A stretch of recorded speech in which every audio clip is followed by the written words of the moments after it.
आता आपण बीज प्रक्रिया म्हणजे काय बघणार आहोत। याआधी बीज प्रक्रिया म्हणजे काय असते हे आपण बघूयात। बीज प्रक्रिया म्हणजे आपण जे बीज लावणार आहे त्याच्यावरती अशी एक प्रक्रिया करायची की ज्याच्यामुळे त्याच्यामध्ये रोगप्रतिकारक शक्ती ही निर्माण होईल आणि बाकीचे रोग येतात, ज्याप्रमाणे बुरशी येते, ते रोग कसे कमी करावेत यासाठी आपण ही बीज प्रक्रिया करतो। म्हणजे बीज लावण्यापूर्वीची जी प्रक्रिया केली जाते त्याला बीज प्रक्रिया म्हणतात। तर आता आपण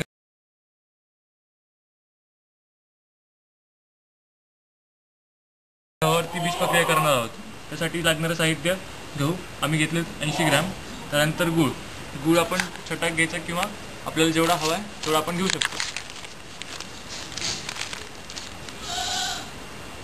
त्यानंतर जे फंगीसाइड आपल्याकडे फंगीसाइड कुठलंही असेल, बुरशीनाशक किंवा कुठलं रोगप्रतिकारक असेल ते सुद्धा आपण वापरू शकतो।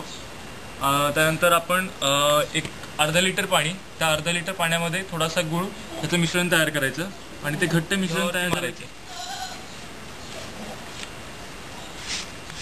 याप्रमाणे आपण गव्हावरती ते मिश्रण मारायचं। याचे फायदे असे होतात की आपण जे गव्हावरती किंवा दुसरं कुठलं बीज असेल त्याच्यावरती आपण जे फंगीसाइड किंवा दुसरं रोगप्रतिकारक शक्तीचे जे औषध मारणार आहोत ते औषध मारल्यानंतर ते उडून जाऊ नये किंवा ते चिटकून राहावं यासाठी आपण त्याच्यावरती ते लावत असतो।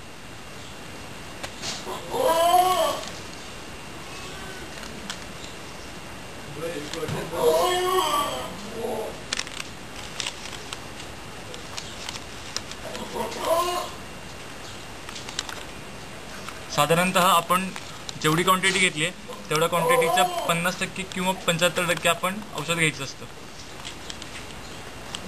तर आता किती घेतलेली क्वांटिटी गव्हाची?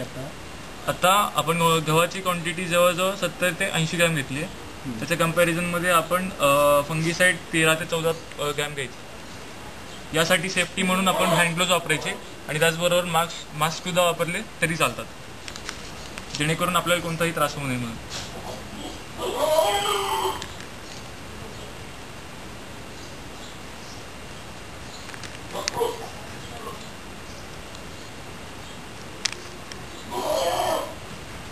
बीज प्रक्रियेचे महत्त्व असे आहे की आपण जे बीज लावणार आहोत तर ते बीज लावण्यापूर्वी जी प्रक्रिया झालेली असते त्या प्रक्रियेमध्ये त्याच्यावरती कुठलेही रोग येत नाहीत, कुठलाही किडा येत नाही किंवा जे कीड लागलेले असते ती कीड सुद्धा लागत नाही। त्याचे फायदे असे होतात की जे बीज लावले आपण ते लवकरात लवकर वाढ होते आणि जे आपण पॅकिंग करून जे दुसरीकडे पाठवतो किंवा आपण त्याचं उत्पन्न घेतो त्या उत्पन्नामध्येही त्याचा फायदा होतो। यासाठी बीज प्रक्रिया ही केली जाते।